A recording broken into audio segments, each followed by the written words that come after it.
we all, from the day we're born, all harbor bacteria in our mouths. And these bacteria are resident on the tongue, the floor of the mouth, the tonsil area, etc.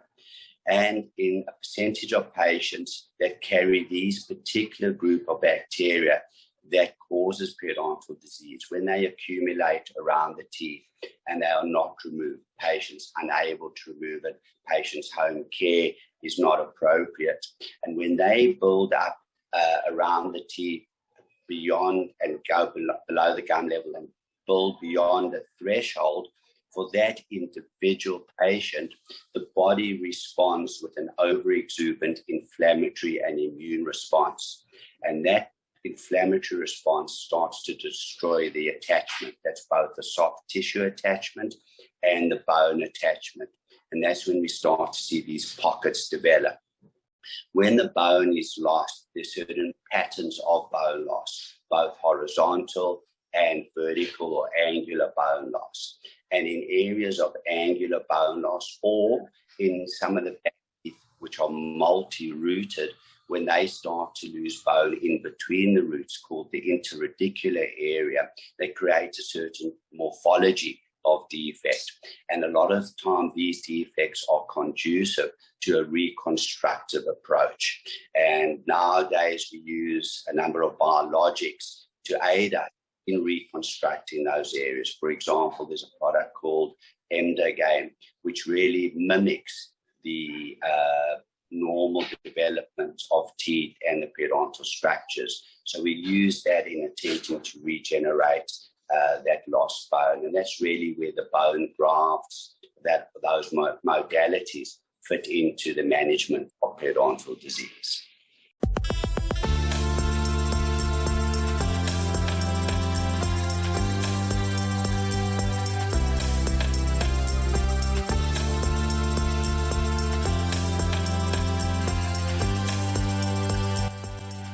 Welcome to Wellness Spring, our one-stop shop for education, inspiration, motivation, and optimal wellness.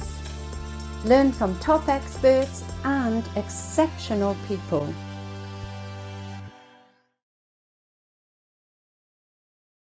Welcome everyone to Wellness Spring. Today I'm super excited because my guest is Dr. Todes, who is actually my periodontist, and I was blessed to meet him over 20 years ago when I was actually a sports massage therapist, and I got asked to give a talk to a group of dentists and oral specialists, and I was fortunate to meet him there. So yeah, without further ado, I'll dive into the bio. So Dr. Todes graduated with a BDS from the University of Witwatersrand in 1988 in Johannesburg, South Africa. He completed his specialty training in 1994, attaining his Master of Dentistry in the field of periodontics and oral medicine. He is a fellow of the Royal Australasian College of Dental Surgeons in the specialty stream of periodontics, and he's currently working in a private practice in Macquarie Street, Sydney.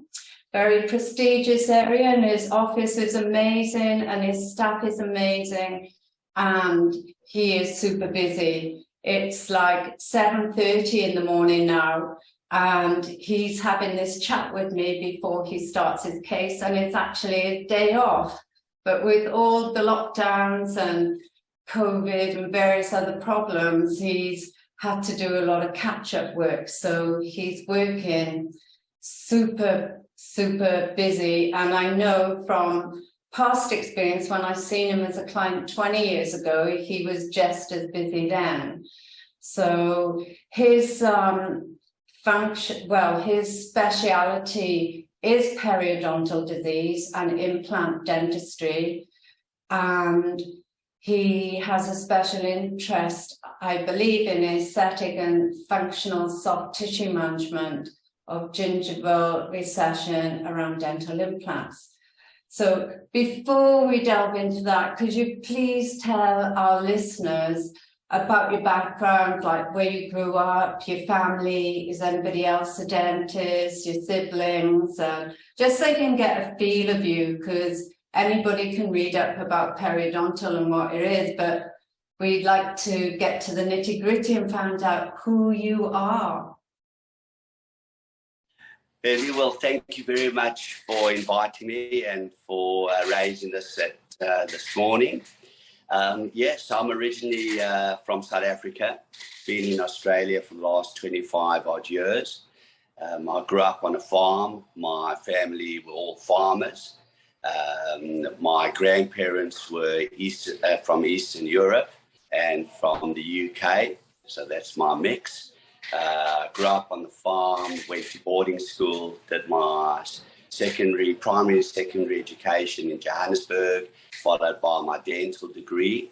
And at that stage, we had to do national service in South Africa. So I was sent to the Navy as a dentist, spent my time as a dentist in the Navy. And after completing that, I then specialized, was in practice in Johannesburg for a few years, and then immigrated to Australia and have been in the same practice ever since.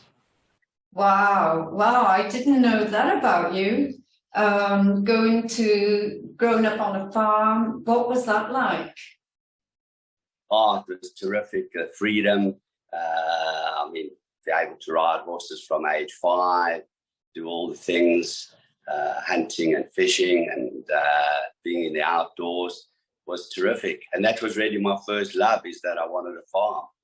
And when I went to my dad, he said, no, go and study something, whatever you do, and then you can farm. And I went and I did dentistry, and I came back and I said, I'm now ready to farm. And he said, well, go and specialize and then come back. Wow. And that was the end. Wow, he was a very good influencer on you then. What was it like in the military? I didn't realize you had to do compulsory military.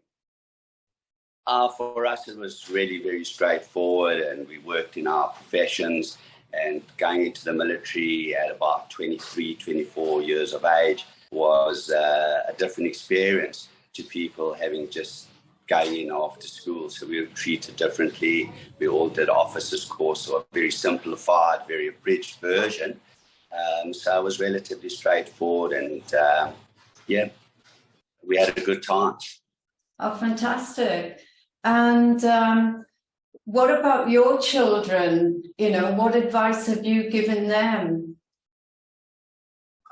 Really just how important education is. And really that's really our focus, my wife and myself. My wife's a psychoanalyst, and we've both been through it, and that's really our drive. But they've got to do what they want to and what their passion is, and they've got to move forward with that. Yeah, that's great. No, I was curious because your father wouldn't let you work on the land, because at the moment, Brian and I are traveling around Australia looking for land, because it's always been my wish to have land in France and land here to do retreats. And I just love being in nature and, you know, having that freedom. But, you know, with the way the world is at the moment and different restrictions, I was just wondering, because a lot of parents want their children to follow in their footsteps. So I was just wondering what you'd advise them. But it's good that you're giving that freedom to choose what they really want to do. So could you tell us, because I know a lot of the listeners will be thinking, what is periodontist? You know, can you tell us what the work it is, and why people come to you? Sure. So periodontics, so peri means around, odont, the tooth. So we really deal with all the structures around the teeth, about the soft tissue and the bone support. Our primary role is dealing with periodontal disease, which does affect a large percentage of the population. Roughly about 47% of the population do struggle with this disease to some degree. So that's our major drive, is really dealing and treating periodontal disease, and then really trying to maintain the people in a state of remission or health. We have other functions as well, and that's dealing with soft tissue defects around the teeth and both around implants. We're involved in implant surgery as well, and all the adjunct procedures related to that. And how do people know? Because I was horrified when Dr. Jerry Moses, who was treating me at the time, told me that I needed to come and see you, because I was religiously seeing dentists, which I've always done since I was a child, because I grew up with ingrowing teeth, impacted teeth, crooked teeth. So I was like back and forth, the dentist having various work done on my teeth. So I was horrified because I wasn't in pain. I hadn't noticed any bleeding gums. So how would one know that you need to see a periodontist? Sure. So I think the first thing is really certain signs, for example, bleeding on brushing. That's a big sign. Gaps developing between one's teeth, increased sensitivity around the teeth, difficulty in chewing.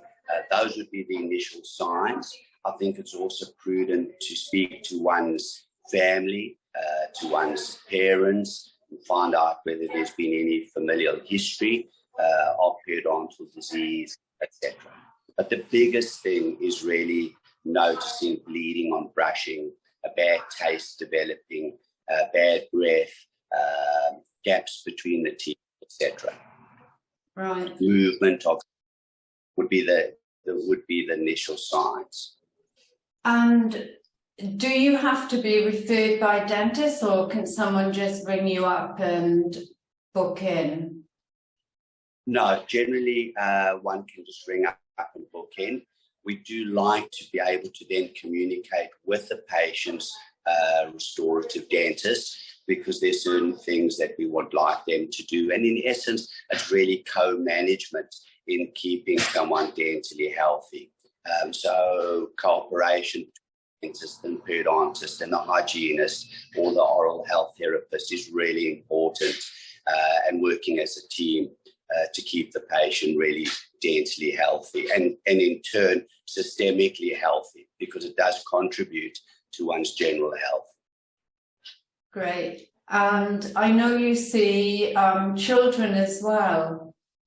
What would they be presenting with the same symptoms, or what would you be doing? Because obviously they're going to have baby teeth or milk teeth or whatever they call them today. Sure. So I think that's a very good question, is that kids generally, there are a very small percentage of kids that are at risk of a particular type of periodontal disease, but not very common. Most kids we see are for elective procedures, for example, patients undergoing orthodontic treatment where they have impacted teeth, where we need to surgically expose them to facilitate the orthodontics, or anchor plates, where when I had orthodontics as a teenager, we used to wear headgear, all those big frames around us to achieve anchorage. But nowadays, orthodontics are so advanced that we can use small bone plates that we place within the jaw itself to help with anchorage. So we're involved with those procedures. So that's majority of the procedures that we do with kids, as opposed to disease in adults. Wow. Oh my God. Did you get a lot of bullying wearing all that headgear? Yes. Compliance was always difficult. And I was chatting to a friend in America because I didn't have my orthodontic treatment until I was in my 30s, so probably a lot younger, because I know a lot of children start when they're about 13. But I know Dr. Derek Mahoney, an orthodontist here in Sydney, he recommends seeing children from 7 years old, and he sees extractions as the last resort. And he gets people, because a lot of people are mouth breathers, and they're usually the ones who have the symptoms I described, like with overcrowding and jaw badly aligned, so receding jaw and high roof and high palate, and suffer with sinusitis or bronchitis and respiratory disease. So do you notice that a lot of mouth breathers come to you, for example? Yes, so within our speciality, mouth breathing, the biggest sign that we see with that is really some marginal inflammation, particularly of the anterior dentition, the soft tissue around that, because as mouth breathers, as they breathe in the air, it dries out that anterior part of the mouth, and dental plaques adheres to the teeth a lot easier, so they end up with marginal inflammation. In a lot of mouth breathers, you see a distinct difference between the anterior dentition, the soft tissue around the anterior dentition, versus the posterior dentition. And that really, from a periodontic point of view, is our contribution with regard to mouth breathing. Right. Do you then give them advice on how to nasal breathe? No, I don't. Okay. Well, maybe I can give you some tips. Because I teach a lot of children and adults the Buteyko method, which is scientifically been proven to help people to switch from dysfunctional breathing, as we call it, the oral breathing, to nasal breathing. I was talking recently to a friend in America about our chat, and she was telling me that when she took her child to a periodontist, they actually showed a model of the teeth and explained to the child what they were going to be doing. Because I know over the years when I've been to different people, it was quite, alarming when you hear them poking your teeth. I know you're probing and saying, number 6, this, that, or the other, number 7, pocket bleeding, blah, blah, blah. Do you have a model that you show to children and adults that, the shape of the teeth and how the gums sink and how the bone can be exposed and the nerves? Or what would be a typical consultation for you? Sure. So how it works is when a patient would come in, we would take really a detailed history, what the patient's concerns were, whether the patient was having any difficulties from their perspective. We get a familial history, a medical history. We would then do a clinical examination. And following that, I would really go through in detail with them diagrammatically. We have software programs today that are very descriptive, and I'd run through it with them exactly what we did, what the indices meant, how we interpret them, and that really brings the patient on board as they're part of the diagnostics and they're with us. And I think that's modern practice, is that we need to bring the patient on board with exactly what we're attempting to do, what our thought processes are, and then ultimately, when we plan the treatment, is really for the patient to understand why they're coming in and what each appointment involves and what we are trying to achieve, what our objectives are. Also important to actually show them in their own mouths what's happening and to point it out to them. As I said, a very personal thing, and they need to see that. Yeah, So a combination of. I know. I was very happy with your service, and obviously with my bone loss and, you know, with the gums receding, it was good that you explained to me with my large pockets why I needed to have the deep cleaning every 4 months, you know, with a dentist twice and then with you. So, you know, it's like long-term planning as well. Can you explain about the work with the bone grafts and the implants and what you do for that and why it's needed, please? Sure. So I think that we need to really understand what periodontal disease is to start, and what we call the pathogenesis, which really just means the process of what's happening. So we all, from the day we're born, all harbor bacteria in our mouths, and these bacteria are resident on the tongue, the floor of the mouth, the tonsil area, etc. And in a percentage of patients that carry these particular group of bacteria that causes periodontal disease, when they accumulate around the teeth and they are not removed, patients unable to remove it, patients' home care is not appropriate.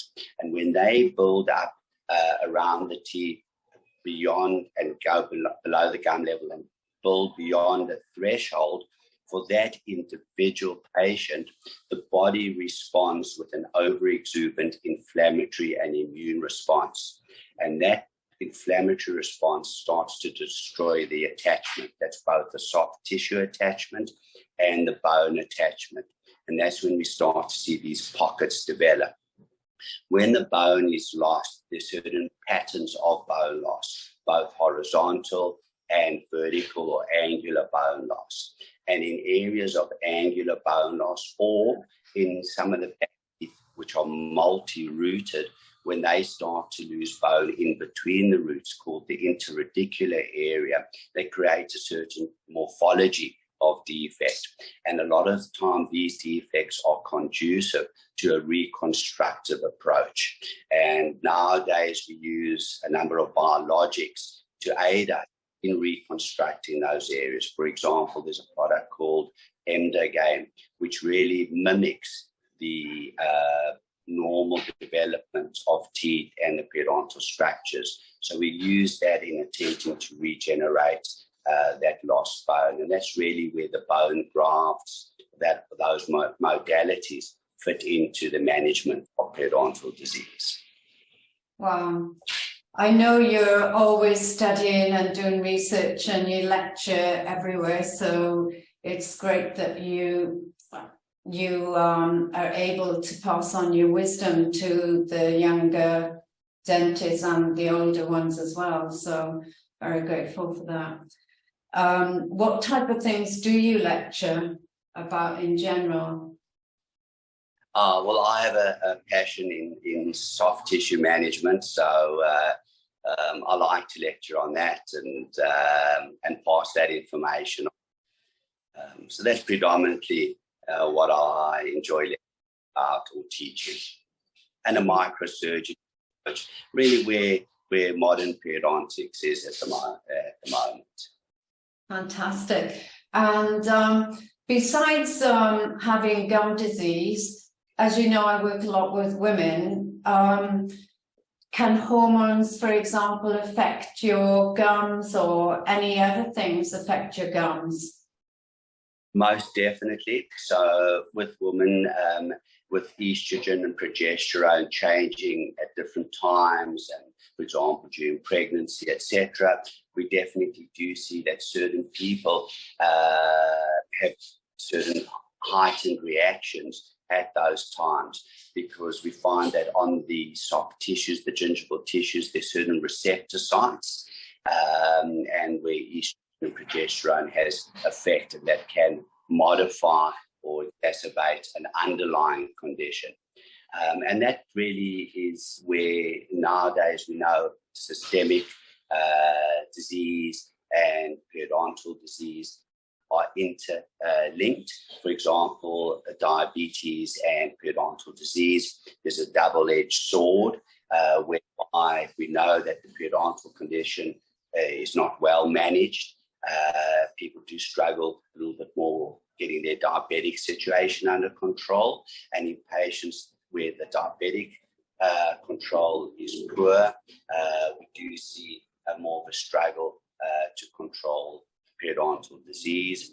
There definitely links to atherosclerosis and periodontal disease. We see common entities with inflammation and damage to what we call the endothelial cells, which are the cells lining the blood vessels.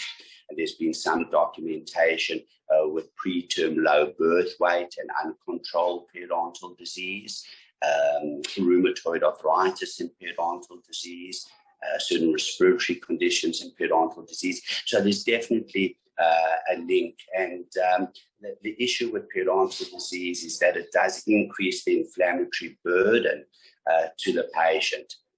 So the inflammatory markers and that are heightened. So in essence, really, it's a matter of controlling the disease, reducing inflammation. Right, thank you. And is there anything we can do to prevent periodontal disease? I know one time in France, a periodontist told me I'd been overbrushing, or thought I might have been overbrushing. Sure. So in essence, there's really two things that every individual should be doing, and that's brushing at least every 12 hours. And with majority teeth in place, let's say, excluding the wisdom teeth, let's say 28 teeth, one should be spending at least 2 minutes per cycle in brushing, and also then interdental cleaning, and whether that's using interdental brushes, using dental floss, interdental sticks, but some aid. And that's really the most important aspect. And as long as a patient, from a hygiene point of view, is doing those two things, that's really the most important. Mouth rinses have very limited benefit as they don't penetrate into the tissues, etc. All the other adjuncts like water jets and water picks and air flosses are okay as adjuncts, but don't replace the primary aids, which is the floss, interdental brushes, and just the conventional brushing, whether one's using a motorized toothbrush or a manual toothbrush. Sure, overbrushing is a problem, as you mentioned, and care needs to be taken that the appropriate technique is used and in getting the job done without damaging the tissues. Yeah, I think what he probably meant I was too aggressive, because he also asked me if I ate crusty bread, because the bread can cut into the gums as well. Yes, so there are certain conditions as well in the mouth that make one more susceptible. Patients that suffer from oral lichen planus, different oral medicine conditions that do make the tissues a little bit more friable. That just means a little bit more delicate, and they're more susceptible then to trauma. Great. Well, I want to thank you for all your wonderful advice, and I know you have to rush off to surgery, so I'll put all your details here, and maybe we can talk again down the track, because I still have a long list of questions to ask you. So thank you so much, dear Dr. Kevin Todes, for your precious time today and your wonderful words of wisdom. Thank you so much for having me. I really enjoyed the talk. Happy to come back and talk at any stage. So thank you again for inviting me. Great, thank you. Okay, take care. Thank you. Bye. Thank you.